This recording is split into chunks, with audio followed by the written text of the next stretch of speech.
దర్శకుడు మెహర్ రమేష్ తన సినీ ప్రస్థానం, జూనియర్ ఎన్టీఆర్తో తన అనుబంధం, ముఖ్యంగా శక్తి సినిమా నిర్మాణం వెనుక ఉన్న ఆసక్తికర విషయాలను పంచుకున్నారు.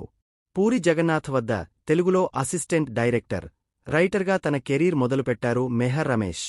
కన్నడలో పూరి జగన్నాథ్ పునీత్ రాజ్కుమార్తో అప్పు, ఇడియట్ రీమేక్ సినిమా తీశారు. ఆ సమయంలో పునీత్ను మెహర్ రమేష్కు పరిచయం చేస్తూ దర్శకుడిగా మారే ఆఫర్ ఇచ్చారు.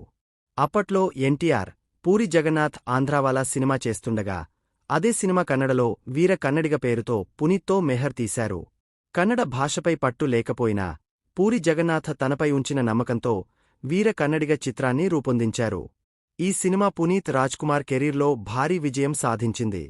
మెహర్ రమేష్ కెరీర్లో వీర కన్నడిగ చిత్రానికి ఆగస్టు 22, 2003న చిరంజీవి పుట్టినరోజున జూనియర్ ఎన్టీఆర్ క్లాప్ కొట్టడం ఒక మలుపుడ్వీర కన్నడిగ విడుదలయ్యాక ఎన్టీఆర్ మెహర్ రమేష్ను అభినందించి మంచి కథ ఉంటే చెప్పమని ప్రోత్సహించారు. ఈ ప్రోత్సాహంతోనే మెహర్ రమేష్ తన రెండో చిత్రమైన కంత్రిని ఎన్టీఆర్తో తీశారు.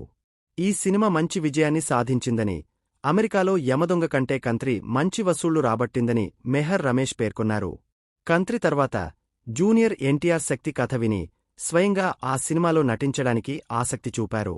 మెహర్ రమేష్ అసలు శక్తిని 23 నుంచి 24 వరకు కోట్ల బడ్జెట్తో మిషన్ ఇంపాజిబుల్ తరహా అసాధారణ యాక్షన్ చిత్రంగా రూపొందించాలని భావించారు.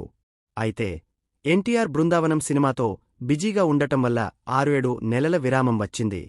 ఈ సమయంలో నిర్మాత అశ్వనీదత్ శక్తి సినిమాను దేవోషనల్, సోషియో ఫాంటసీ జానర్గా మార్చాలని సూచించారు. అశ్వనీదత్ ఆలోచనను గౌరవించి మెహర్ రమేష్, జేకే భారవి, గంధం నాగరాజు, యండమూరి వీరేంద్రనాథ్, సత్యానంద్ వంటి రచయితలు, స్క్రిప్ట్ ఎక్స్పర్ట్స్ను భాగం చేసి కథను డెవలప్ చేశారు. మెహర్ రమేష్ కథను ఒక రకంగా ఉన్నా నిర్మాణం మరో దిశగా సాగడం వల్ల అది క్రాస్ జానర్ అయిందని ఆయన చెప్పుకొచ్చారు.